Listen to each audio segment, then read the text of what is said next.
Marie Slow-Démocratie. Ensuite, Gilles Finkelstein, directeur général de la Fondation Jean Jaurès, qui par ailleurs intervient toutes les semaines sur France Inter dans le cadre de l'émission Le Grand Face à Face.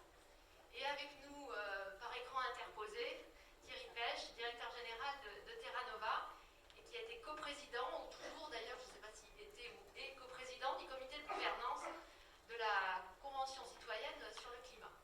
Donc, l'idée était de commencer par un panorama, une sorte de tableau des fractures françaises ou territoriales, et territoriales d'ailleurs, avec David. Merci beaucoup Isabelle, merci pour cette présentation et cette invitation. Alors effectivement, je vais essayer de donner quelques éléments un peu de panorama et puis quelques éléments un peu de prospective aussi sur la façon dont on peut, je ne sais pas si une fracture ça se gouverne, mais en tout cas ça se réduit sur le plan de la médecine. Alors peut-être commencer par une interrogation sur la notion de territoire. C'est une notion complexe parce qu'elle est à la fois objective. Le territoire est appréhendé par des outils, des instruments, des savoirs. Il est disséqué, il est pris en charge par toute une série de politiques publiques, mais c'est aussi une notion, peut-être plus qu'aucune autre, très fortement subjective, puisque le territoire, c'est le lieu où j'habite, le lieu où les gens habitent. Il est saturé d'histoires, de mémoires, de représentations parfois contradictoires.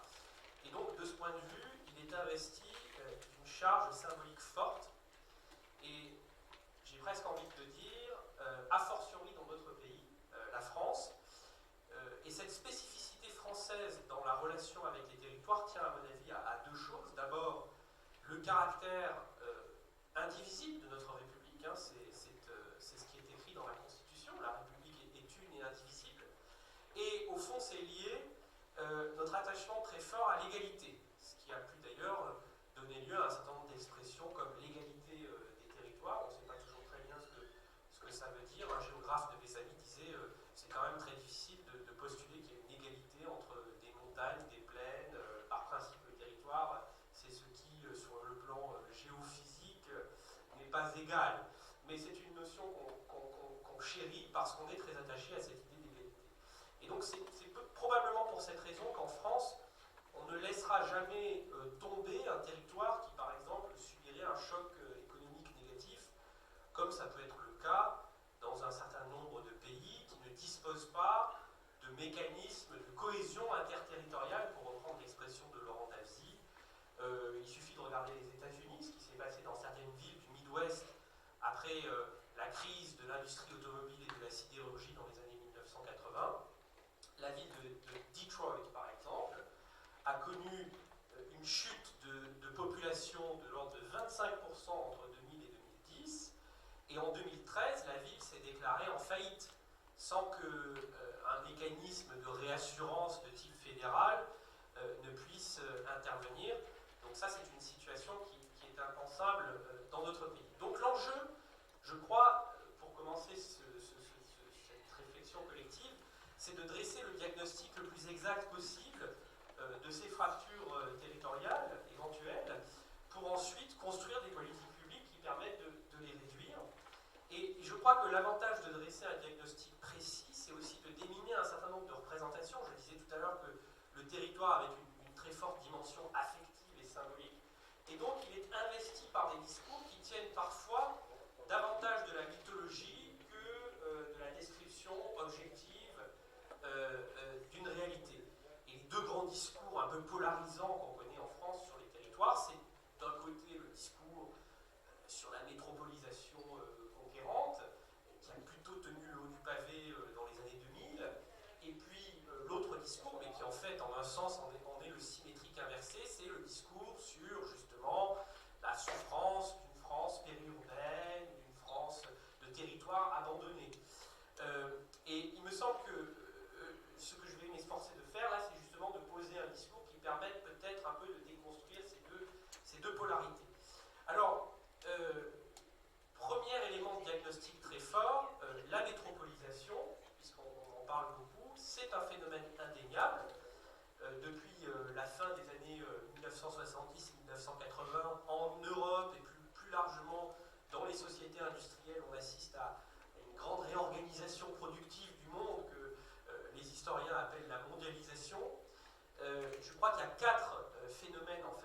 majeures qui expliquent cette grande réorganisation productive du monde, 3 révolutions techniques et une révolution politique. Les 3 révolutions techniques, c'est évidemment, et par ordre d'importance décroissant, c'est d'abord et avant tout, évidemment, la révolution numérique, qui n'en finit pas d'ailleurs de produire ses effets sur le corps social, sur les activités économiques, sur les territoires.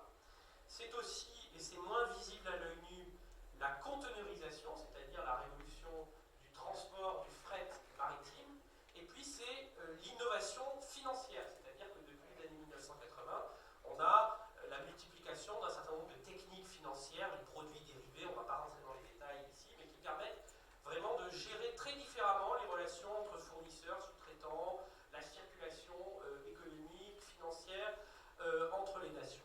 Et puis, la révolution politique, qui explique cette grande réorganisation productive, c'est la chute du communisme à partir des années 1980. Et cette chute du communisme signifie concrètement l'entrée dans le marché capitaliste mondial de centaines de millions de travailleurs à bas salaire. Et donc finalement, ces 4 événements, ils provoquent au fond une réorganisation productive absolument considérable dont on mesure aujourd'hui à peine l'ampleur tectonique. Et cette réorganisation productive se traduit pour les pays occidentaux par une très forte concentration de la base productive dans des zones métropolitaines. Alors il y a tout un courant de l'économie qui s'appelait la nouvelle économie géographique, qui était amené notamment par Krugman, qui a reçu le prix Nobel d'économie pour ses travaux justement sur les effets d'agglomération, qui a essayé de théoriser ça à la fin des années 1980. Les effets d'agglomération, c'est en gros les externalités positives qu'il y a à rapprocher un certain nombre d'activités productives, d'activités intellectuelles, d'universités, dans des grands centres urbains.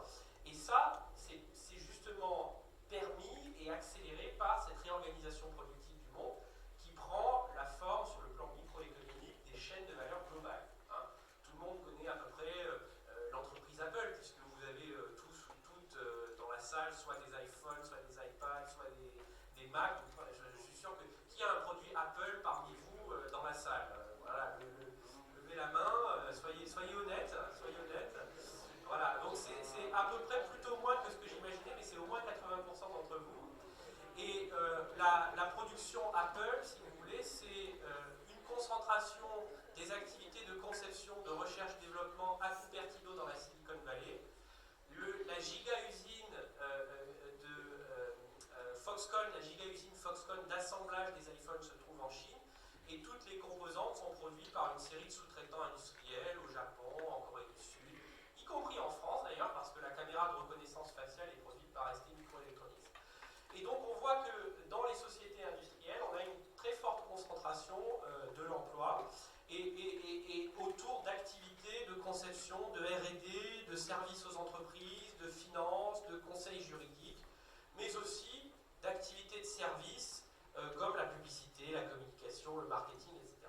Et ce qui est intéressant, c'est que la crise économique, la crise financière, économique et financière post-2008 a en réalité accéléré et accentué ces dynamiques. Si on regarde avec Laurent Davzy les chiffres de l'ACOS, par exemple, qui nous donnent une indication de là où on crée et de là où on détruit des emplois, on voit qu'entre 2007 et 2018, 62 départements français, c'est-à-dire une très forte majorité, ont connu une destruction nette de 350 000 emplois salariés privés, ce qui est absolument considérable.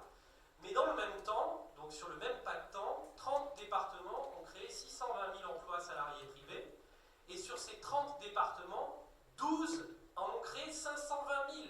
C'est-à-dire que l'essentiel des créations d'emplois entre 2007 et 2018 se fait dans 12 départements, et ces départements, c'est lesquels? Je vous le donne en mille.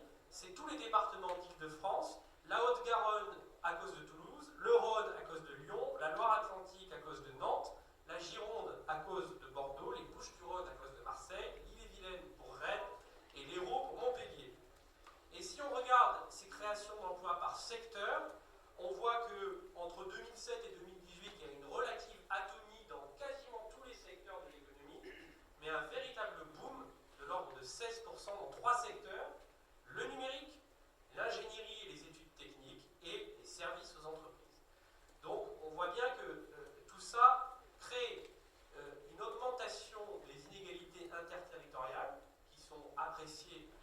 par le PIB par habitant, donc la richesse produite, entre effectivement des centres métropolitains dynamiques qui ne se désindustrialisent pas mais qui se reconvertissent dans des activités que Pierre Veltz a appelées hyper-industrielles. En réalité, c'est une hybridation de processus productifs et de services, et d'autres territoires qui effectivement se vident un peu de leur base productive.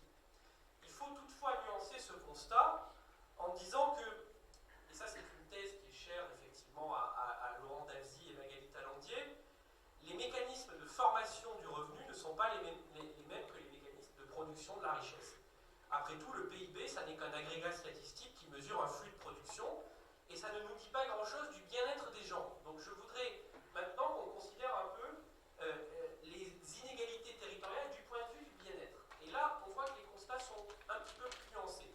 Premier outil pour mesurer le bien-être des gens, c'est le revenu des gens, c'est-à-dire ce qu'ils reçoivent dans leur poche ou sur leur compte en banque à la fin du mois. Vous allez me dire, c'est très sommaire, c'est très sommaire et sans doute probablement très inexact pour mesurer le bien-être des gens. Mais c'est la première étape. Ensuite, on regardera des choses un peu plus qualitatives. Mais si on regarde le revenu des gens, pour essayer de voir si on constate les mêmes inégalités entre les métropoles et le reste du pays, on voit qu'en France, il y a des inégalités beaucoup moins fortes. C'est-à-dire que, au fond, les ménages perçoivent des revenus sur leur compte en banque qui ne sont pas simplement liés aux activités productives présentes dans la région.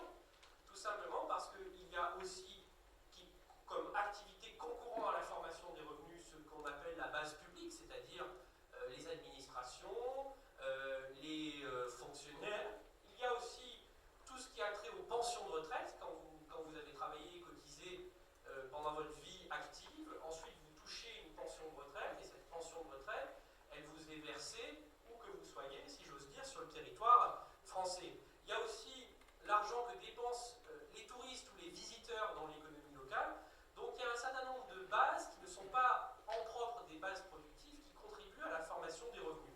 Et quand on regarde cet autre agrégat qui est le revenu disponible brut, qui n'est pas parfait non plus, c'est un agrégat, donc par définition c'est conventionnel. Mais quand on regarde le revenu disponible brut, on voit que les inégalités entre les territoires sont beaucoup moins fortes et qu'on est plutôt sur un trend de réduction des inégalités entre les territoires en termes de revenus. Ça surprend beaucoup quand on dit ça, mais c'est une réalité qui est objectivement mesurée. Même si, et il faut que je me nuance tout de suite, ce trend de réduction des inégalités s'est considérablement réduit, j'espère que vous me suivez, c'est-à-dire que la réduction des inégalités s'est réduite elle-même à la faveur de la crise financière et des années qui ont suivi, à cause de la consolidation budgétaire, c'est-à-dire en somme les politiques de maîtrise des finances publiques se traduisent par moins d'embauches de fonctionnaires, moins de dépenses sociales, moins d'indexation du SMIC sur l'inflation, etc. Et donc ça écrête en quelque sorte, ça amenuise la réduction des inégalités de revenus. Mais ce qui est très important aussi, c'est de dire que le bien-être ne se réduit pas aux disparités de revenus dans la poche des ménages. Et le bien-être, on peut le mesurer d'une autre manière. Il s'apprécie d'une autre manière que simplement par les revenus. Il s'apprécie par toute une série d'aménités, ce qu'on appelle les aménités, c'est-à-dire des équipements publics, privés, qui sont présents ou qui ne sont pas présents sur le territoire. Et là, pour essayer de vous expliquer ça à très gros traits, parce qu'on n'a pas beaucoup de temps, je vais m'appuyer sur une note qui a été écrite par le Centre d'analyse économique en 2020, qui est très intéressante parce qu'elle s'appuie sur une méthodologie qu'on appelle l'économie du bien-être, qui est assez nouvelle en France, une de ses représentantes étant Claudia Zénic. Et cette économie du bien-être, en réalité, elle va chercher à mesurer un certain nombre de corrélations entre la présence d'équipements sur le territoire, par exemple un bureau de poste, une librairie, une supérette, un commerce de proximité, ou plus largement des lieux de socialisation et des variables sociopolitiques. Alors ce qu'a regardé la note du CAE, c'est la corrélation éventuelle entre des fermetures d'équipements, librairies, bureaux de poste, supermarchés, et trois variables sociopolitiques: la mobilisation sur les ronds-points durant le mouvement des Gilets jaunes, le taux d'abstention aux élections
territoire où je travaille visait à répondre à ça. Ce n'est pas une administration d'État, c'est un établissement public qui est administré à la fois par l'État et par des associations d'élus, des collectivités territoriales.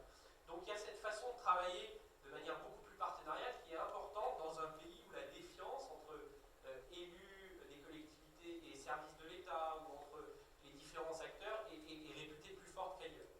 Plus important encore à mon sens, la reconquête des centralités.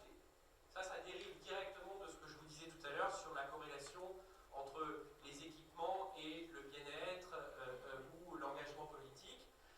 Il y a une nécessité de travailler de manière globale sur l'animation dans les centres-villes, quelle que soit la taille de ces centres-villes. C'est-à-dire que la reconquête d'une centralité, ça peut se faire à l'échelle d'une ville moyenne, ça peut se faire à l'échelle d'une petite ville, ça peut se faire à l'échelle d'un bourg. Et c'est d'ailleurs l'objectif de nos programmes un peu iconiques comme Action Cœur de Ville. Vous connaissez sans doute Action Cœur de Ville. On travaille avec 234 villes moyennes et on travaille de manière globale avec les ministères, les collectivités, les bailleurs publics comme la Caisse des dépôts et de consignation, les opérateurs publics et privés comme la Poste. Et on a un objet commun, c'est la revitalisation du centre-ville, la réparation, dans certains cas, du centre-ville. Et on privilégie une approche globale, c'est-à-dire qu'on travaille à la fois sur la densification commerciale, le retour du commerce de proximité, on travaille sur la rénovation de l'habitat, sur l'amélioration du cadre de vie, sur la mobilité et les transports, sur l'offre culturelle. Donc on essaie vraiment de privilégier cette approche globale. Et puis, dernier point, sur le plan du développement économique, si on veut éviter les fractures territoriales ou les chocs extrêmement négatifs pour les territoires, il faut éviter la monoculture territoriale. C'est-à-dire qu'il y a eu une fâcheuse conséquence de la mondialisation ces 30 dernières années, c'est la spécialisation de certains territoires. Donc on a eu, par exemple, le quart nord-est de la France a particulièrement souffert de la désindustrialisation, notamment le sillon lorrain, parce qu'il était très tourné vers des industries, métallurgie, sidérurgie, qui ont beaucoup souffert au moment de la désindustrialisation.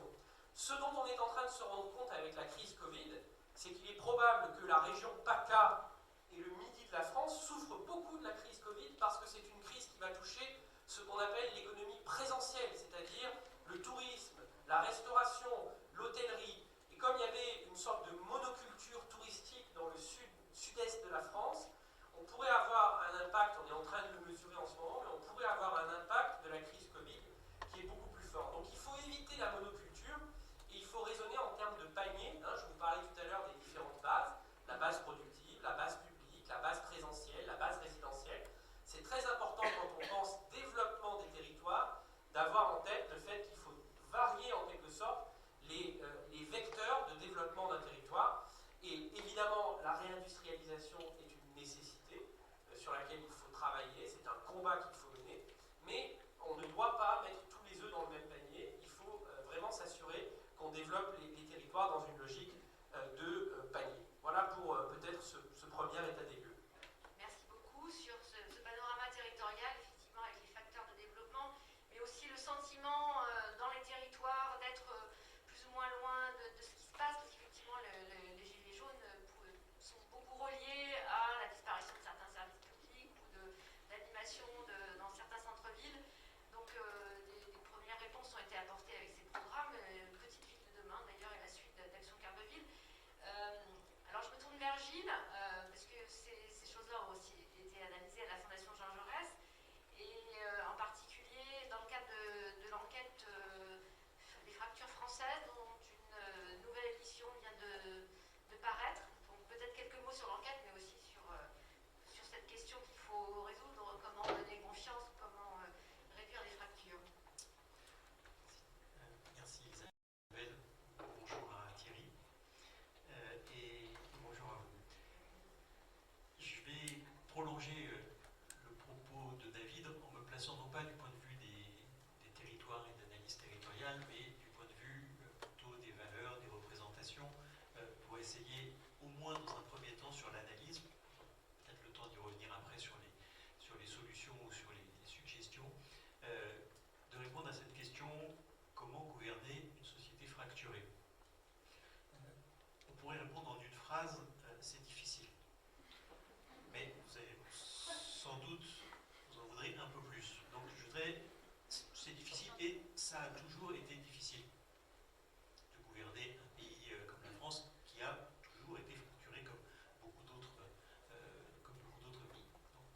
sont, et c'est ça que je voudrais juste essayer de vous présenter à très grands traits, ce que me semblent être les difficultés spécifiques de la période. Et je vais en citer 4 en essayant de les illustrer par un certain nombre de résultats de l'enquête sur les fractures françaises qui a été publiée il y a quelques jours. Première raison, c'est que la défiance est profonde.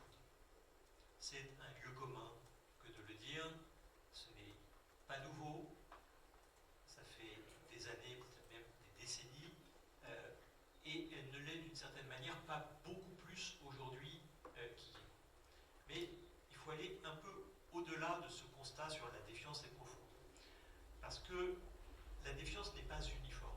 Une des questions qu'on pose dans cette enquête est de savoir si les personnes qu'on interroge ont confiance ou pas confiance dans un certain nombre d'institutions.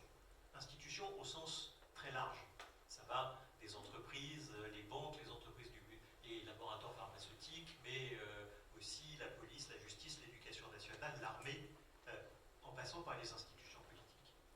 Or, ce qui est frappant, c'est qu'il y a des écarts absolument considérables. La confiance ou la défiance n'est pas également distribuée. Vous avez beaucoup d'institutions en lesquelles les Français ont confiance. 70-80% de confiance pour les PME, pour l'école, pour l'armée. Là où se concentre la défiance, et on revient à notre sujet comment gouverner une société fracturée, là où se concentre la défiance, ce sont sur les institutions de la démocratie. Les partis politiques, 11%, on était à 80% pour les PME, pour l'école, pour l'armée, 11%. Les syndicats, on est aux alentours de 25%, les médias, à peu près pareil, les députés, à peu près pareil. Donc on est à moins de 30% de confiance pour toutes les institutions de la démocratie et de la représentation. Ça, c'est la première difficulté. La défiance est profonde. J'en ajoute une deuxième, c'est que la défiance n'est pas seulement envers les institutions de la démocratie, elle est envers la politique. Et là, on fait cette enquête maintenant depuis une dizaine d'années. Parmi les questions, est-ce que vous avez le sentiment que les responsables politiques sont corrompus dans leur ensemble, ou au contraire qu'ils soient honnêtes? Est-ce que vous avez l'impression qu'ils défendent l'intérêt général ou qu'ils défendent leur propre intérêt? On est, sur toutes ces questions, entre 60 et 80% de défiance. Ça va un peu mieux qu'il y a 5-6 ans. Enfin, on est à des niveaux où il faut mieux regarder le niveau plutôt que regarder la pente. Première raison. Première difficulté, la défiance est profonde. Deuxième difficulté, c'est que les fractures sont multiples. Et c'est un élément qui est très important parce que je crois que c'est une différence par rapport à la situation qui prévalait il y a une vingtaine ou une trentaine d'années. Il y avait des fractures, et il y avait une fracture centrale que dans notre système politique, on organisait autour du clivage gauche-droite et autour desquels s'organisaient toutes les fractures. Ce qui me frappe beaucoup quand j'analyse au travers des clivages politiques les résultats de cette enquête sur les fractures françaises, c'est que plus que jamais, il n'y a pas un clivage qui est dominant. Le clivage gauche-droite demeure. Il demeure quand on interroge les Français, non pas pour savoir si c'est encore un clivage pertinent, mais quand on leur demande s'ils considèrent qu'il y a des différences entre la gauche et la droite. 63% dit oui. Quand on leur demande si eux-mêmes peuvent se positionner sur une échelle gauche-droite, l'immense majorité le fait. Quand on regarde un certain nombre de débats, de questions économiques, sociales, de société, vous voyez un clivage entre la gauche et la droite. Mais ce clivage est perturbé. Il est perturbé, alors, d'abord parce que quand vous regardez les sympathisants de la République En Marche, il y a un certain nombre de sujets sur lesquels ils se trouvent du côté de la droite, plutôt les questions économiques et sociales. Sur un certain nombre d'autres sujets, les questions de société notamment, où ils sont plutôt du côté de la gauche. On voit même aujourd'hui un certain nombre de questions de société sur lesquelles maintenant les sympathisants de la République En Marche basculent du côté de la droite. On a posé par exemple des questions sur les mouvements féministes ou sur les violences policières ces deux sujets-là, les sympathisants de la République En Marche basculent avec la droite, donc c'est perturbé par les sympathisants de la REM, c'est perturbé aussi par, quand on regarde les réponses des sympathisants du Rassemblement national, qui sur un certain nombre de sujets, notamment sur les questions de redistribution, sont plus proches des sympathisants de la gauche, donc le clivage gauche-droite est perturbé, et puis il y a un certain nombre de questions sur lesquelles le clivage gauche-droite n'est pas la grille de lecture qui permet de comprendre les clivages. On prend la confiance dans les différentes institutions, on a posé par exemple des questions sur est-ce que vous avez confiance dans l'Union européenne. Quand on regarde les résultats à ces questions-là, vous avez d'un côté les sympathisants de la France Insoumise et du Rassemblement national, d'un autre côté les sympathisants des autres formations politiques. Quand vous regardez, je vais encore plus loin dans cette fracturation, la volonté d'ouverture ou de fermeture de la France au monde, et bien dans ce cas-là, c'est les sympathisants des Républicains qui sont proches de ceux du Rassemblement national. Bref, on n'a plus un clivage, on a, en fonction des questions, des clivages qui se réorganisent et qui font que on a ce sentiment d'avoir une démocratie qui est assez déstructurée. Troisième point, troisième difficulté, c'est que, comment dire ça, l'individu contemporain est exigeant. Le citoyen est aujourd'hui à la fois plus éduqué, plus informé, il a une volonté de participer qui est sans doute plus forte, et il y a à la fois une insatisfaction par rapport à la manière dont fonctionne la démocratie. Là, on voit des niveaux qui demeurent extrêmement élevés, le sentiment de ne pas être représenté. Et cela va, pour une partie non négligeable des Français, jusqu'à considérer que l'idée même de la démocratie n'est plus une évidence, ou en tout cas que le système démocratique n'est pas nécessairement le meilleur des systèmes. Et on est dans un moment dans lequel, d'une certaine manière, la crise des Gilets jaunes en était une illustration. L'idée même de la représentation, l'idée même pour un citoyen d'accepter d'être représenté par quelqu'un d'autre que lui-même, est moins une évidence qu'avant. Et que, évidemment, quand on est dans la question qui est celle de notre table ronde, comment gouverner une société dans laquelle vous avez 60 millions de Français qui ne veulent pas être représentés, c'est évidemment une difficulté. Je termine par un dernier point, une dernière difficulté, c'est que l'urgence est partout. Comment gouverner une société dans laquelle l'urgence est partout? L'urgence est partout parce que, quand vous regardez un des points communs des 3 derniers quinquennats, celui d'Emmanuel Macron, celui de François Hollande, celui de Nicolas Sarkozy, c'est d'avoir été, je vais dire perturbé, mais c'est un peu plus que ça, d'avoir eu une vraie césure par un événement imprévu qui a surgi. C'était vrai de la crise financière très tôt pour Nicolas Sarkozy. Ça a été vrai avec les attentats et la crise migratoire pour François Hollande. C'est vrai, d'une certaine manière, avec les Gilets jaunes, davantage encore avec la crise sanitaire et la crise économique pour Emmanuel Macron. À cela s'ajoute que, par rapport à il y a 20 ans ou il y a 30 ans, notre rapport au temps et le rapport au temps politique a aussi été affecté fortement par l'irruption des réseaux sociaux et des chaînes d'information continue qui font que y a une nouvelle échelle de temps qui s'est ajoutée à l'action publique qui est l'immédiateté. L'urgence est partout. J'ajoute un dernier point, c'est que les urgences sont partout. Quand vous regardez quelles sont les priorités, la hiérarchie des priorités des Français, vous voyez que chaque année, ces priorités changent. Parce qu'une nouvelle urgence surgit.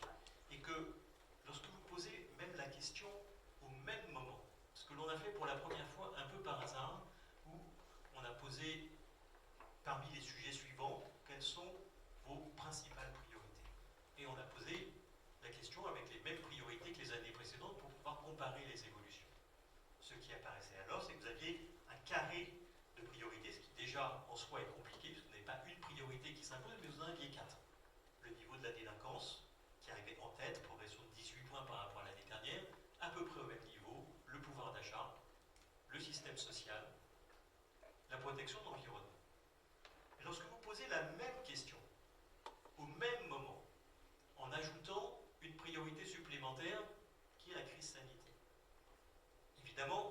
celle-ci arrive en tête.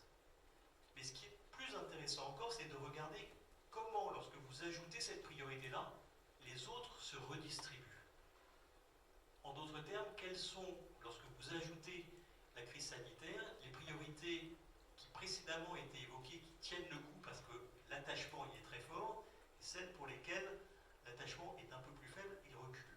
Vous voyez que le pouvoir d'achat, ça ne bouge pas, ça bouge quasiment pas. Quand vous dites ma principale priorité, c'est le pouvoir d'achat, même que lorsque vous avez le Covid, ça reste le pouvoir d'achat. Lorsque c'est le système social ou la protection de l'environnement, ça baisse un peu. Lorsque la première priorité était le niveau de la délinquance, là, ça bouge beaucoup, c'est là où ça baisse le plus et ça passe de la première à la cinquième priorité. Donc, on est dans un moment dans lequel l'urgence est partout, les urgences sont partout et ça rend encore plus difficile de gouverner cette société.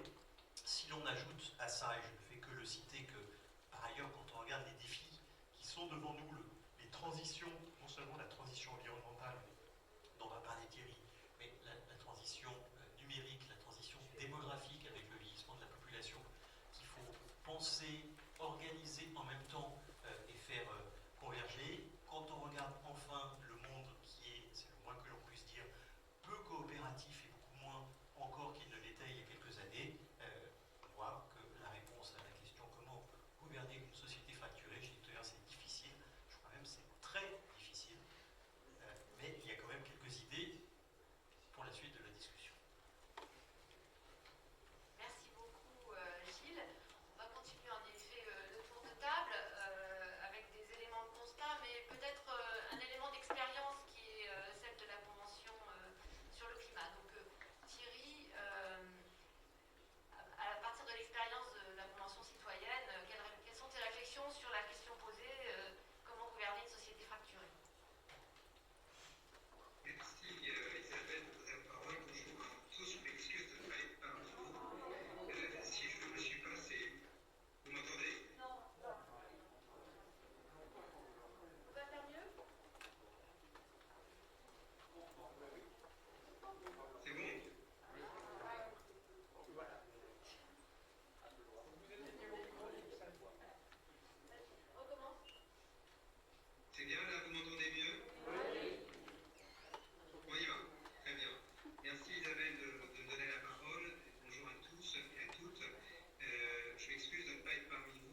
matière climatique illustre très bien les difficultés qui ont été opposées d'une certaine manière au gouvernement récent.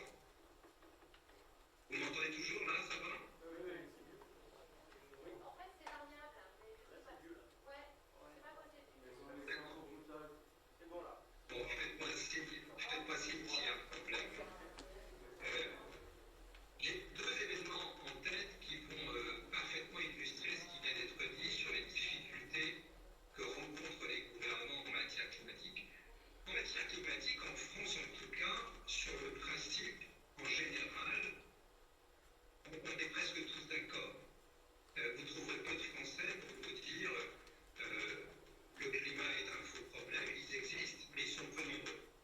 Il y a une grande majorité de gens qui considèrent que c'est un grand problème et qu'il va falloir faire de grands efforts. C'est une politique qui met à contribution une partie de la société pour améliorer nos façons de vivre, nos façons de consommer, nos façons de produire. Eh bien, ça se passe pas très bien.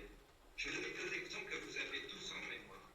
En 2013, l'écotaxe, qui justement a été approuvé par une très large majorité d'élus et qui fait presque l'unanimité chez les experts.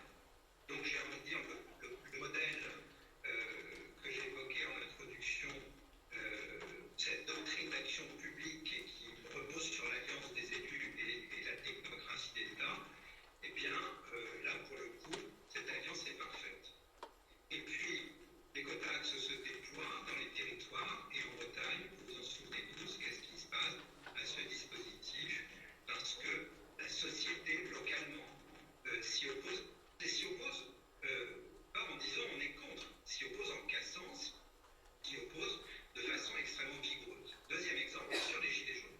Et là encore, ça commence avec une politique publique qui a à voir avec la lutte contre le réchauffement climatique, puisqu'il s'agit des augmentations de la taxe carbone. Je ne suis pas en train de dire que les gilets jaunes avaient uniquement ce sujet pour motif de rassemblement et de mobilisation, ce serait évidemment très réducteur. Mais ça commence comme ça. Et là encore, alors que tout le monde est d'accord en théorie, une large partie des Français sont d'accord en théorie, en pratique, ça ne passe pas. Et là encore, pourtant, il y avait un large consensus parmi les élus autour de cette taxe carbone. Je rappelle qu'elle avait été conçue par la précédente mandature et mise en place par celle-ci. Et il y avait également un très large consensus parmi les experts autour de cette taxe carbone. Donc en fait, le gouvernement représentatif tel que nous l'avons conçu en France, tel que nous l'avons développé en France, connaît des mésaventures cuisantes en matière climatique et il faut certainement l'augmenter d'autres procédures pour arriver à construire dans la société des formes de consensus qui nous permettent d'agir enfin sur une transition qui, je l'ai dit, est une transition majeure. C'est là qu'arrivent les discussions sur la Convention citoyenne pour le climat et plus généralement les discussions sur les différentes formes de consultation du public et d'organisation de la délibération entre citoyens. On peut en effet penser que si les citoyens avaient été consultés, s'il leur avait été donné les moyens de délibérer ensemble sur les deux sujets que je viens d'évoquer, peut-être les politiques publiques qui ont été mises en place auraient été différemment, voire auraient été repoussées et d'autres leur auraient été substituées. Le pari qu'on fait avec ces outils, c'est que, au fond, en commençant par consulter les gens, en commençant par les faire délibérer ensemble, on a plus de chances de trouver un chemin d'action consensuel, un chemin d'action efficace et qui ne bande pas contre lui immédiatement des résistances sociales. Alors la Convention citoyenne pour le climat, elle avait notamment cette ambition. Qu'est-ce que c'est? Je vais essayer de rappeler rapidement quels en étaient les termes. D'abord, c'est un mandat. C'est un mandat qui a été donné à une assemblée temporaire et ce mandat, c'était faites-nous des propositions structurantes pour réduire d'au moins 40% nos émissions de gaz à effet de serre d'ici 2030 par rapport à ce qu'elles étaient en 1990. Ce sont les termes de la lettre de mission que le Premier ministre a adressée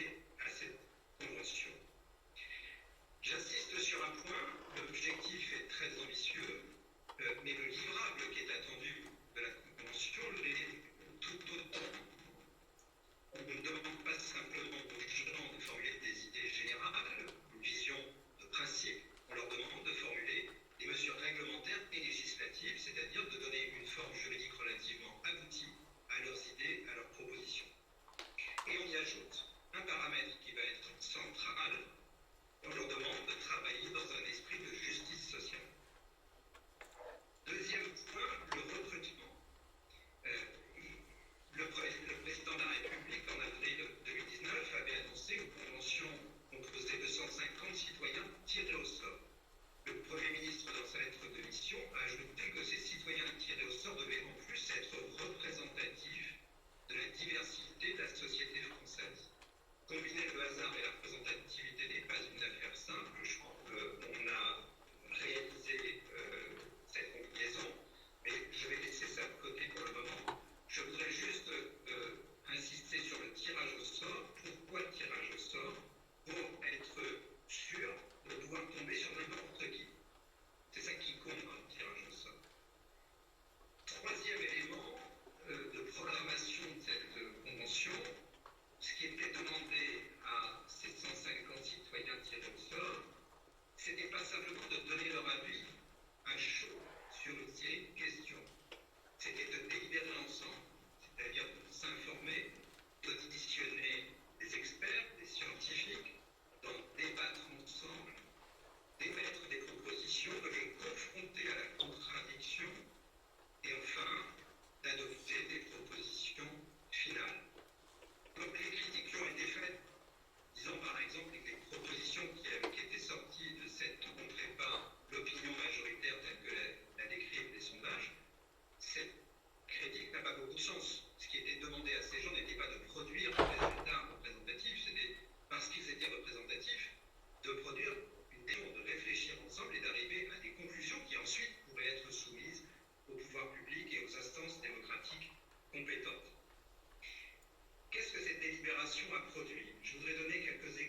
un mode prévisionnel de cette technologie. Ce sur quoi l'ADEME est en train de travailler et va rendre un avis prochainement.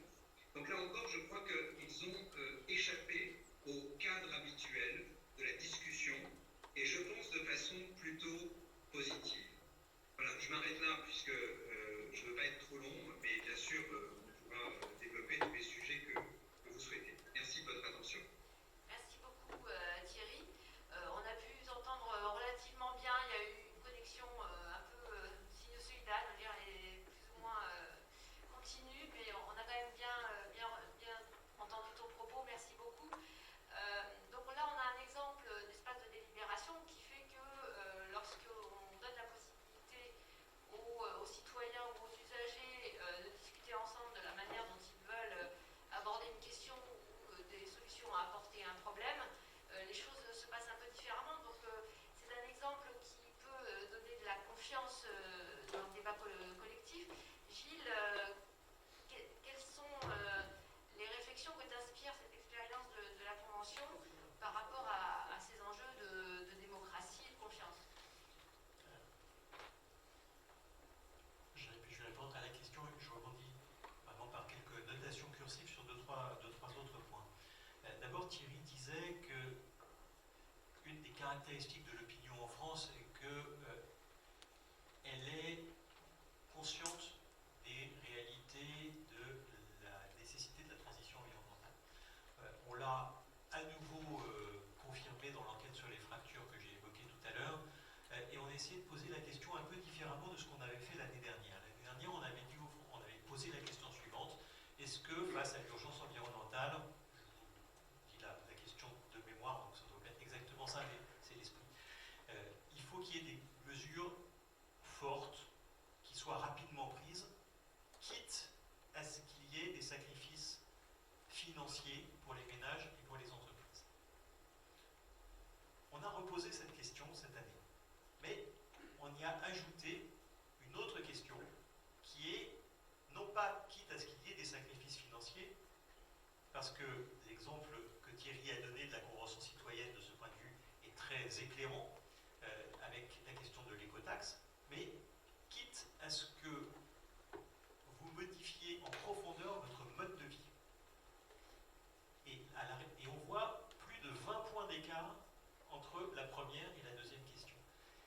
Et un pourcentage absolument considérable, on est à 77% de Français qui disent oui, il faut qu'il y ait des mesures rapides, des mesures profondes, quitte à modifier mon mode de vie. C'est un peu d'ailleurs ce qui est ressorti des propositions de la Convention citoyenne, parce que lorsque vous lisiez, peut-être certains d'entre vous l'ont fait, les 149 propositions, je crois que ce qui était le plus frappant au-delà de chacune des propositions, c'était de voir à quel point nos modes de vie étaient profondément transformés par ces propositions. Alors, sans doute faudrait-il maintenant aller plus loin dans une autre enquête et regarder concrètement ce sur quoi les Français sont prêts à modifier leur mode de vie, mais c'est en tout cas une première indication qui était très intéressante. Deuxième remarque, Thierry dit tout à l'heure, à la fois sur en partant du gouvernement, que jamais le gouvernement n'a été aussi puissant, que notre système repose beaucoup sur la légitimité de l'élection. Je pense que quand on essaye de réfléchir à la question qui nous est posée, comment gouverner une société fracturée, la question de nos institutions telles qu'elles sont aujourd'hui, et notamment de ce qui est leur vraie singularité par rapport aux autres démocraties occidentales, qui est la hiérarchie entre l'existence au sein de l'exécutif de deux pouvoirs, que cette question-là mérite sans doute d'être revisitée. Et ce n'était pas ma position il y a quelques années, mais je suis aujourd'hui arrivé à la conclusion que le problème n'est pas seulement le déséquilibre entre l'exécutif et le législatif, c'est qu'à l'intérieur même du pouvoir exécutif, les choses ne fonctionnent plus, ne peuvent plus fonctionner au-delà des hommes, ne peuvent structurellement plus fonctionner de telle manière.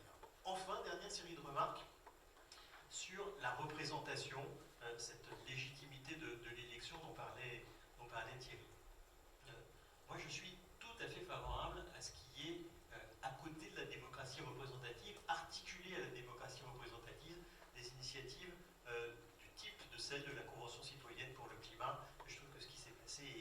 extrêmement intéressant, à la fois sur le fond, mais aussi comme méthode démocratique. Et on a d'ailleurs posé dans l'enquête une question sur la Convention citoyenne pour savoir si les Français considéraient que ce type de démarche devait être renouvelé ou si au contraire on ne devait pas confier à des citoyens tirés au sort qui n'avaient pas la compétence pour régler ce genre de problème. Vous avez 60% des Français qui disent il faut le refaire, c'est très bien. Donc je m'inscris dans cette lignée-là.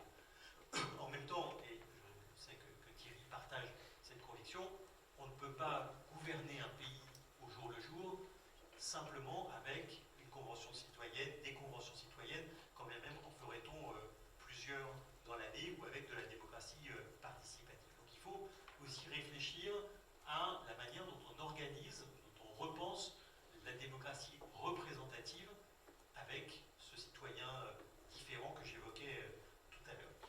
Et je trouve, je termine par là, une des questions est de savoir quelle est la fonction de la représentation. Qu'est-ce qu'on veut faire lorsqu'on représente? Est-ce que le but ultime, le but unique, c'est d'avoir une photographie aussi exacte que possible de la France? C'est exactement ce qui est fait avec la Convention citoyenne, et d'ailleurs c'est pour ça qu'on a fait le tirage au sort. Ceux qui prônent, y compris dans les assemblées, dans l'Assemblée nationale ou dans une autre assemblée ou au Sénat, le tirage au sort sont sur la même logique. C'est la fonction principale d'une représentation, c'est d'être le plus descriptif possible de ce qu'est l'état du pays. Je trouve que c'est une...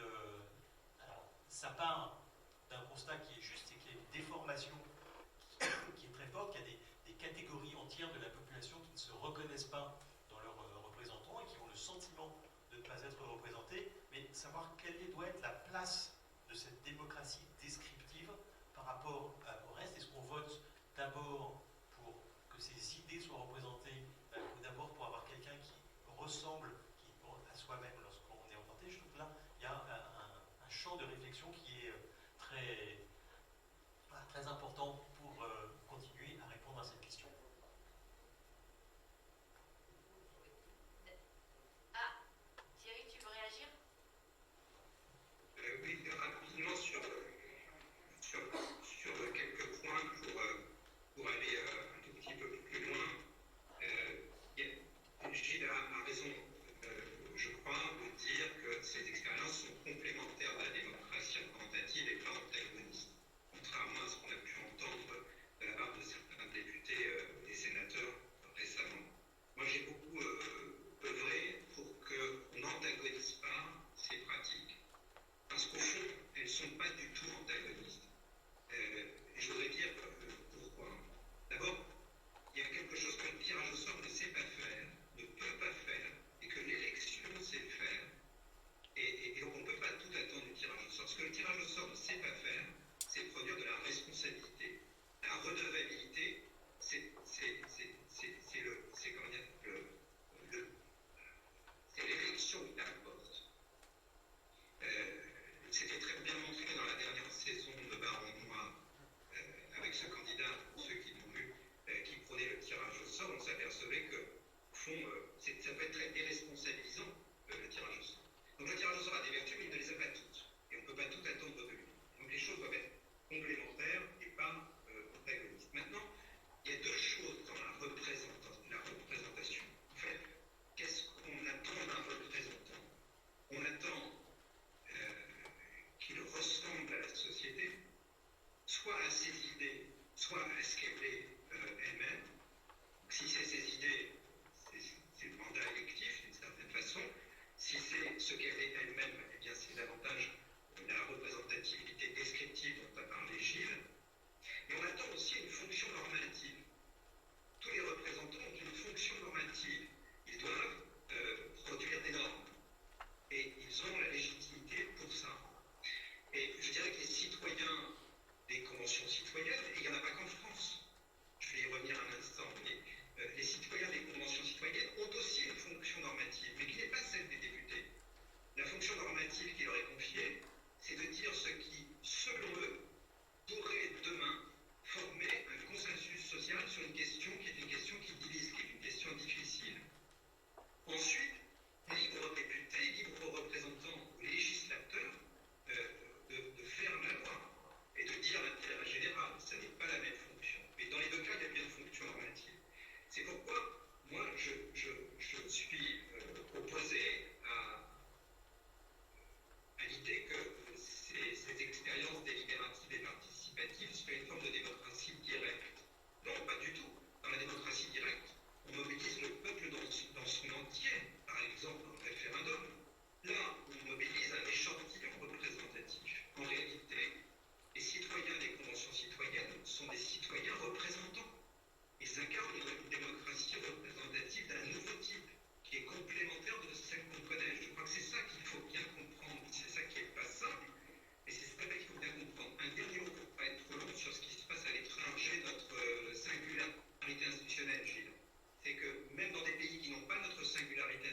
Islande, après la crise financière, donc toute sa classe politique est balayée par la crise financière et par les polémiques qu'elle a fait naître.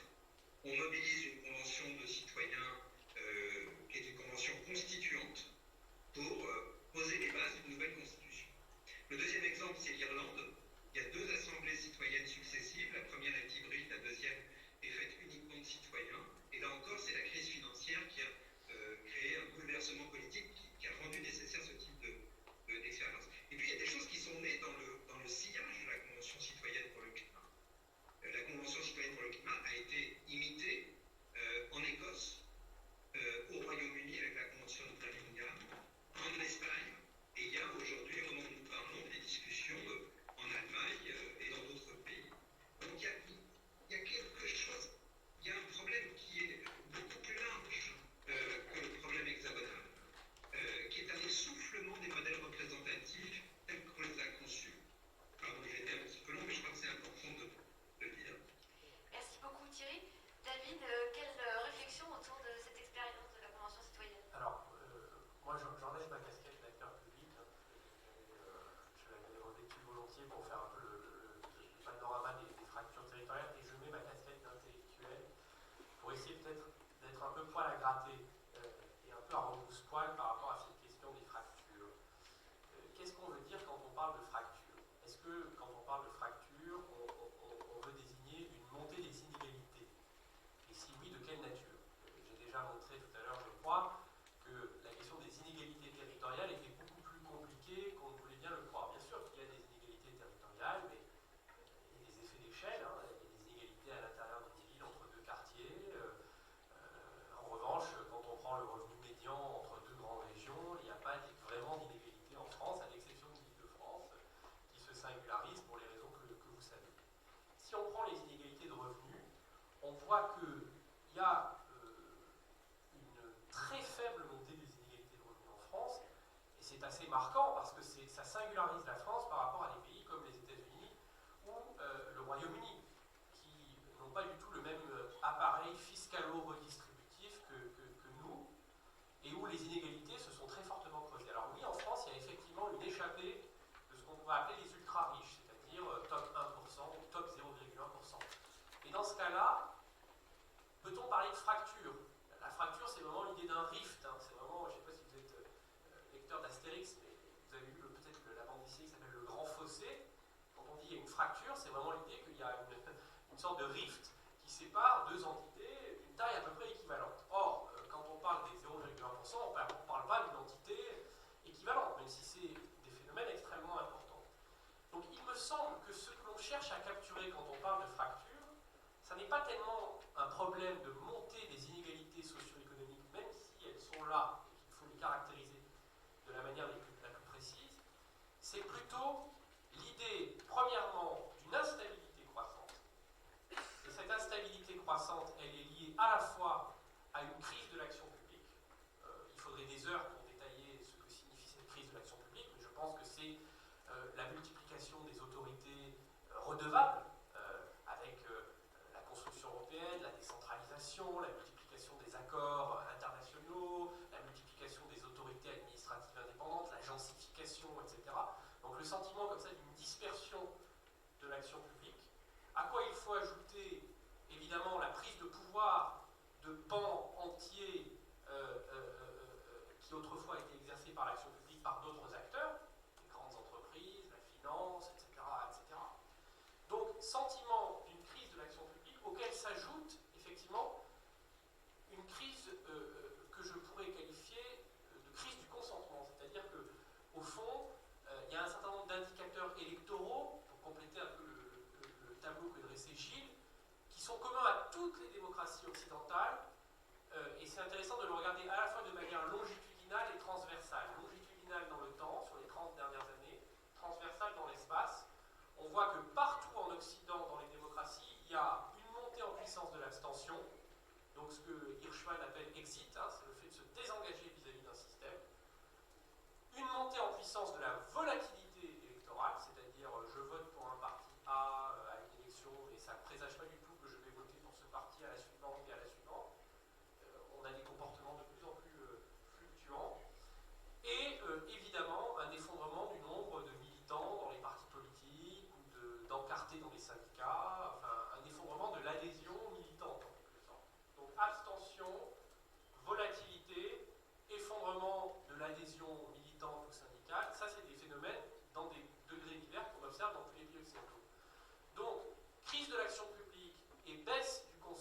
vers la conflictualité sociale.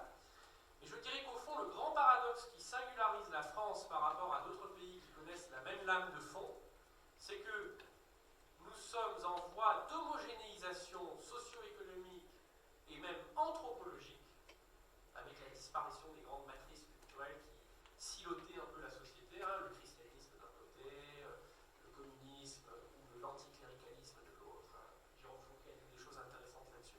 Donc nous sommes en voie d'homogénéisation socio-économique et anthropologique, et en même temps, nous sommes dans un état d'instabilité publique et de baisse du consentement vis-à-vis des systèmes démocratiques inédits. Et donc pour moi, l'enjeu aujourd'hui, c'est pas tant de réduire d'hypothétiques fractures, même s'il y a toujours des problèmes d'inégalité, ils sont complexes, mais c'est vraiment de traiter cette instabilité qui est à la fois liée à l'action publique, donc à la partie kratos de la démocratie, c'est-à-dire comment est-ce qu'on produit des actions qui exercent des effets sur la vie des gens, hein, tout simplement, mais aussi au côté démos, c'est-à-dire comment est-ce que nous formons encore ensemble un peuple de citoyens habilités à délibérer de la chose publique et pas une agrégation d'individus atomisés qui ne se regroupent de manière aléatoire qu'au gré de causes ou de sympathies changeantes avec le temps. Voilà, ça c'était pour être peut-être un peu poil à gratter ou un peu déplacer le débat par rapport à la question des fractures. Merci beaucoup. On va peut-être prendre quelques questions de la salle pour continuer cet échange. Une question? Je vais la redire après avec le micro. Bon, très intéressante exposé, mais il me semble qu'il y a un oubli dans ce qu'on a entendu, parce que si je puis me permettre d'être un peu caricatural et trivial, il y a une autre réponse à la question comment gouverner une société fracturée, c'est la contrainte, l'autoritarisme et l'éducatif. Donc, attendez, je n'ai pas fini. Je suis tout à fait d'accord pour avoir un renouvellement fondamental de nos institutions, et dans quel sens ça va aller. Et l'histoire récente nous montre qu'il y a pu avoir d'accord. Depuis la guerre de 1870, on a eu tantôt des éléments positifs, tantôt négatifs. Qu'est-ce qui fait qu'on va aller plutôt dans un sens ou dans un autre? Quels sont les signaux qu'on peut décrypter qui vont dire qu'on va aller vers la Convention citoyenne ou vers l'expression? Thierry, est-ce que tu as entendu? Non, pas du tout. Non, deuxième question. Non, mais je voulais juste peut-être pour Thierry, une question sur l'autoritarisme. La question de la personne est, est-ce qu'on a des signaux qui nous permettent de dire qu'on peut aller plus vers des solutions démocratiques, convention citoyenne, au contraire, et on a des signaux aussi de ça, vers plus d'autoritarisme, une demande de plus de contraintes. Deuxième question. Pour prolonger un peu ça, en fait, est-ce que la manière de gouverner, c'est pratiquement c'est le populisme, en fait, c'est-à-dire qu'il soit de gauche ou de droite d'ailleurs, et trouver des idées simples, des idées initiales qui font qu'on arrive au pouvoir de façon comme ça. Et la deuxième chose, c'est quand est-ce que la différence de la France, justement, par rapport à ce que vous disiez, par rapport aux autres pays, c'est que les Français ne sentent pas de stratégie dans la mondialisation, c'est-à-dire vers quoi on va et quels moyens on se donne effectivement pour s'insérer dans ce nouveau équilibre. Merci. Donc il y avait une remarque complémentaire par rapport à la première question sur la place du populisme. On voit monter des revendications populistes ou des réponses démocratiques populistes, comme on le voit dans certains pays. Et deuxième question sur la mondialisation. Quel rapport à la mondialisation? Et ce rapport pouvant générer de l'incertitude dans le débat, pardon. Et une dernière question. Oui, sur le fameux 1% dont vous parlez, qui pour vous est relativement insignifiant, on s'aperçoit quand même que c'est eux qui ont le plus grand poids dans les décisions économiques. J'ai pas dit qu'elle était insignifiante. Oui, alors j'ai mal compris alors. Parce qu'en fait, c'est eux qui décident de l'état économique de la France. C'est eux qui en tirent profit, indépendamment de quelques pays où ils soient. Et il y a quand même une proposition de loi assez significative, parce qu'elle a été votée par 150 personnes, c'est une loi hasard, c'est la taxation des dividendes, et qui a été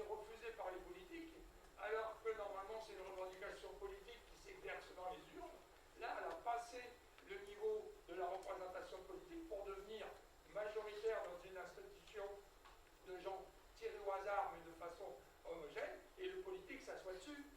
Et dans ce cas-là, comment les politiques peuvent garder, ou les représentants politiques peuvent garder du crédit, dans la mesure où ils s'assoient sur une représentation aussi fondamentale qu'il est pour beaucoup pas normal de gagner beaucoup plus d'argent en faisant travailler son argent qu'on en gagne quand on travaille soi-même.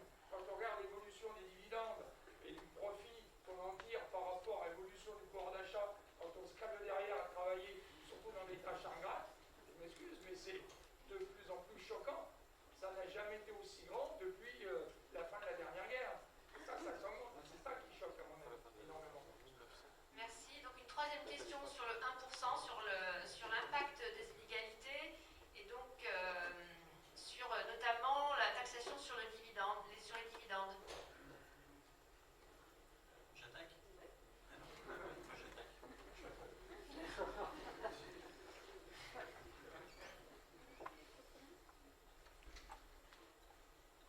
Je commence par le non, ce que vous avez appelé le non-dit. Comment gouverner une société fracturée par la contrainte, par l'autoritarisme? C'est une option. Et c'est une tentation qui existe dans l'opinion. Là encore, si j'essaie de revenir sur l'enquête sur les fractures françaises que j'évoquais tout à l'heure, une des tendances, c'est ce que je pourrais résumer par la formule d'un autoritarisme nostalgique. Ça veut dire quoi?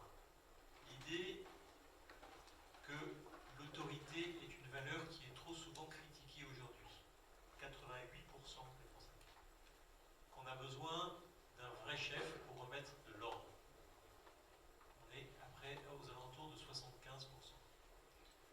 Que, ça c'est sur la partie autoritarisme, la partie nostalgique, que c'était mieux avant, que dans ma vie, je m'inspire de plus en plus des valeurs du passé.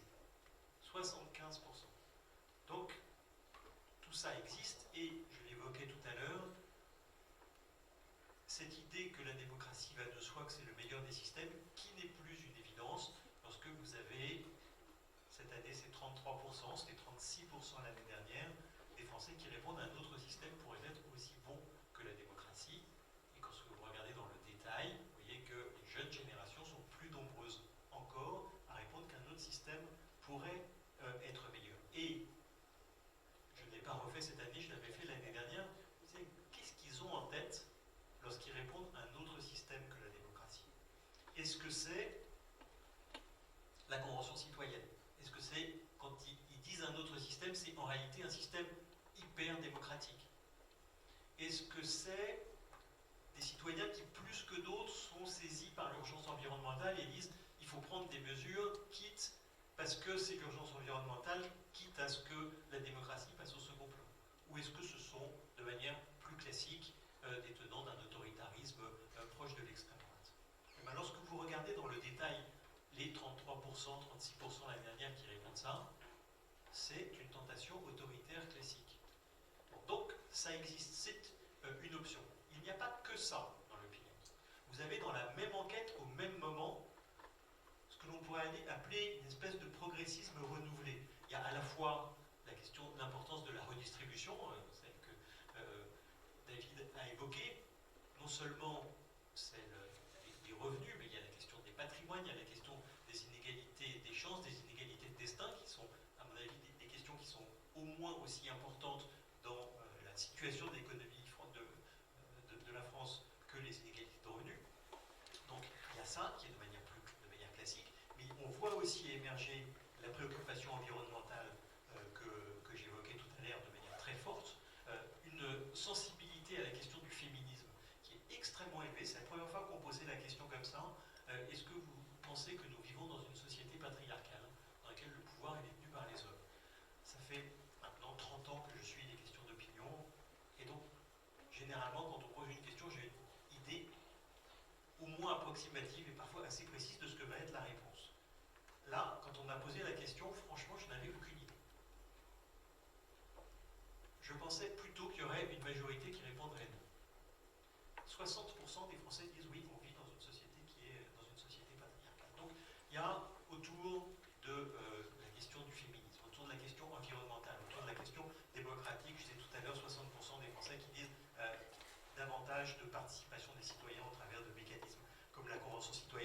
vous avez les deux qui coexistent, cet autoritarisme nostalgique, ce progressisme renouvelé, et donc on est dans une situation ouverte, dans laquelle, eh bien, évidemment, il y a plusieurs voies qui sont possibles et qui sont des voies très différentes.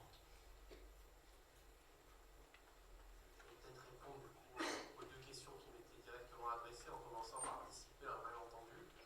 Je n'ai pas du tout dit que la captation de plus en plus importante des patrimoines et des richesses qui pour le coup est mesurée dans le monde entier, hein, de la Chine aux États-Unis en passant par le Moyen-Orient, l'Europe, était insignifiante. Au contraire, je pense que c'est une des tendances les plus lourdes du capitalisme contemporain, qui est un capitalisme patrimonial, qui est un capitalisme de la valeur actionnariale et qui est un capitalisme de la concentration de richesses. Et ce capitalisme s'autodétruira s'il n'est pas capable de déconcentrer la propriété du capital.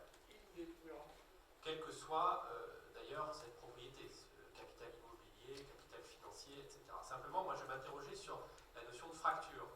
Au fond, on est dans une société française qui est encore, en comparaison d'autres sociétés, notamment anglo-saxonnes, relativement égalitaire pour la grande majorité des Français, parce qu'il y a une machinerie redistributive qui compense ou qui amortit les inégalités de formation primaire des revenus qui, elles, se sont très fortement accrues à la même vitesse que dans les pays anglo-saxons. En revanche, il y a une envolée, effectivement, patrimoniale pour le top 1 ou le top 0,1%. Voilà, je voulais dissiper peut-être ce malentendu, et c'est un des défis les plus importants des décennies à venir. Sur la question de l'insertion de la France dans la mondialisation, je pense que vous posez effectivement la bonne question. Je pense que la France a un rapport extrêmement complexe à la mondialisation. Elle est persuadée d'y être beaucoup moins qu'elle n'y est en réalité. C'est-à-dire que c'est un pays qui est extrêmement exposé à la mondialisation. Il suffit de regarder par exemple la structure des firmes multinationales françaises du CAC 40 pour voir que ce sont des entreprises qui sont extraordinairement mondialisées, parfois beaucoup plus que les géants allemands ou américains, ces derniers pouvant effectivement s'appuyer sur un marché intérieur beaucoup plus grand, vaste que la France. Cependant, c'est extrêmement intéressant de voir que la France est profondément pénétrée par la mondialisation. Elle est pénétrée par la mondialisation de manière souvent beaucoup plus subie que choisie, mais elle ne s'en rend pas compte et elle est persuadée, à tort ou à raison, d'être une espèce d'île ou d'isola, ce qui fait que, effectivement, on n'a jamais, me semble-t-il, construit une stratégie d'insertion sélective dans la mondialisation, comme ont su le faire, par exemple, la Corée du Sud ou l'Allemagne. Je dirais qu'en France, nous sommes un peu les spécialistes de ce point de vue-là des faux débats, entre ceux qui vous expliquent que, au fond, nous sommes entre, si vous voulez, deux options ou deux points de vue qui me paraissent également faux. Ceux qui vous expliquent qu'effectivement nous avons trop résisté à la mondialisation, qu'il faut s'adapter, qu'il faut réformer, etc. Les faits que je viens d'exposer démontrent à quel point en réalité nous sommes dans la mondialisation. Et ceux qui, à l'inverse, vous expliquent qu'un néolibéralisme fou en France aurait en quelque sorte fait exploser les inégalités. Là, je crois encore vous avoir démontré par les faits que ce n'était pas tout à fait exact. Et donc je pense que tout l'enjeu en réalité c'est de reconstruire une stratégie. Et cette stratégie-là, il n'y a pas d'autres acteurs que les acteurs de la puissance publique pour la reconstruire. Parce que c'est une stratégie qui suppose le sens de l'intérêt général et le sens du long terme. Et aujourd'hui, le marché, c'est un acteur qui est myope. C'est un acteur qui voit à peu près à horizon 2 mois et qui n'est pas capable, en quelque sorte, de formuler une stratégie à horizon 10 ans, 20 ans ou 30 ans. Quand vous voyez, par exemple, la Chine qui s'engage, c'est un événement d'une ampleur considérable, mais que personne n'a relevé en France parce qu'on préfère rester sur de petites histoires de foulard ou je ne sais quoi. Quand on voit que le président chinois a décidé d'atteindre la neutralité carbone en 2060, c'est pas simplement un coup diplomatique et le point d'inflexion en 2030, c'est pas simplement un coup diplomatique qui est fait par rapport à des États-Unis qui se désengagent du combat contre le réchauffement climatique, c'est aussi un système politique, pour le coup saint-simonien mais pas démocratique, qui décide en réalité de reprogrammer l'ensemble de l'économie et l'ensemble des conduites de l'individu de manière assez autoritaire pour les faire tendre vers un objectif. Et là, il y a un enjeu absolument majeur c'est d'arriver à atteindre les mêmes objectifs sans, en quelque sorte, sacrifier ou liquider la démocratie et sans imposer en réalité un mode de conduite à des individus jusque dans les plus infimes détails de leur vie, puisque maintenant en Chine tout est programmé, surveillé, on vous met quasiment une puce dans la tête pour vous surveiller. Donc là je pense qu'il y a un enjeu qui est absolument majeur et je regrette qu'on n'en parle pas suffisamment. Merci beaucoup Thierry. Oui, quelques mots sur la question sur l'autoritarisme, qui est une excellente question. Pour simplifier, on a grandi dans un monde où il y avait d'un côté des démocraties et de l'autre des régimes autoritaires. C'est pas comme ça que la question de l'autoritarisme se pose aujourd'hui, me semble-t-il. C'est beaucoup compliqué cette question. Au fond, une politique menée par des régimes démocratiques élus, je dirais incontestables, peut néanmoins être vécue comme autoritaire. Et c'est ce qui s'est passé dans notre pays d'ailleurs. Je parlais des augmentations de la taxe carbone, mais on pourrait prendre d'autres exemples. Il y a le sentiment que ce sont des décisions autoritaires, que c'est une façon de gouverner qui est autoritaire. Et donc ça oriente la discussion vers un approfondissement de la démocratie, parce que la démocratie représentative telle que nous la connaissons, elle est née dans un monde de gens qui étaient beaucoup moins éduqués, et où au fond avoir un représentant, c'était avoir quelqu'un qui vous ressemble, mais quelqu'un qui était meilleur que vous. C'est ce que dit très bien Rosan Ballon dans son histoire du suffrage. C'est comme ça que la question du représentant s'est posée pendant des décennies. Aujourd'hui, il est douteux que le représentant soit un meilleur que moi. Même quand c'est le cas. C'est pas ce qu'on se dit spontanément. Et donc, les sociétés démocratiques attendent plus de démocratie, et c'est ça qu'il faut essayer de traiter. C'est cette question qu'il faut essayer de traiter. On a essayé de le faire de façon extrêmement timide et maladroite pendant 20 ans. On a dit on va donner une nouvelle place aux citoyens dans les institutions, alors on va faire le référendum d'initiative citoyenne. Mais finalement non, ce sera un référendum d'initiative partagée. Et puis les conditions sont tellement exigeantes que de toute façon il n'aura jamais lieu. On a fait la question prioritaire de constitutionnalité au début en pensant que ça donnerait une voix aux citoyens, mais c'est pas du tout par les citoyens isolés, individuels, que ça a été utilisé, mais par des organisations très structurées.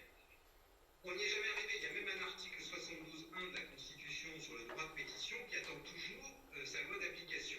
Donc, en gros, on s'est posé cette question de façon timide et maladroite et on ne l'a jamais résolue. Et donc, il faut la résoudre. Mais il y a la question de l'autoritarisme, c'est compliqué aussi du point de vue des régimes autoritaires. Si vous regardez des régimes autoritaires comme la Russie ou la Turquie aujourd'hui, ce sont des régimes qui sont élus. Qu'on le veuille ou non, il y a des élections. En fait, ce qui caractérise ces régimes, c'est pas tellement le fait qu'ils ne pratiquent pas de l'élection, certains d'entre eux l'ont même divinisé l'élection, ne voient que ça, c'est que ce sont des régimes illibéraux. Ce sont des régimes où l'état de droit, les droits fondamentaux, sont quotidiennement piétinés. Et c'est pas la même problématique, si vous voulez, que l'autoritarisme chinois. Là, on a un régime autoritaire qui n'est pas élu, qui ne prétend pas, qui n'y aspire pas, et où finalement le droit a parfois plus de place qu'en Turquie ou en Russie. Donc vous voyez, la question de l'autoritarisme, c'est beaucoup compliqué. Enfin, un dernier mot concernant l'écologie. On dit beaucoup, dans les mouvements écologiques les plus radicaux, on dit si ça passe pas par la démocratie, il faudra une dictature. Moi, je ne connais pas de dictature écologique. Et même ce qu'a dit David concernant la Chine, qui dit neutralité carbone d'ici 2050, voire parce que le niveau d'émission de la Chine aujourd'hui, pas par habitant, mais comme pays, il est monstrueux. Donc il ne va pas être simple, y compris avec un régime autoritaire. En dépit du fait que c'est un régime autoritaire, la société chinoise reste une société très chaude, très éruptive. Il ne va pas être simple de dire aux Chinois demain, vous allez changer de mode de vie, de façon de produire, de consommer, etc. La partie n'est pas jouée. Un mot sur ce qu'a dit David concernant l'homogénéisation socio-économique. Moi, je suis assez réticent à cette expression parce que je pense que si on regarde l'inégalité à partir des grands agrégats de l'économétrie,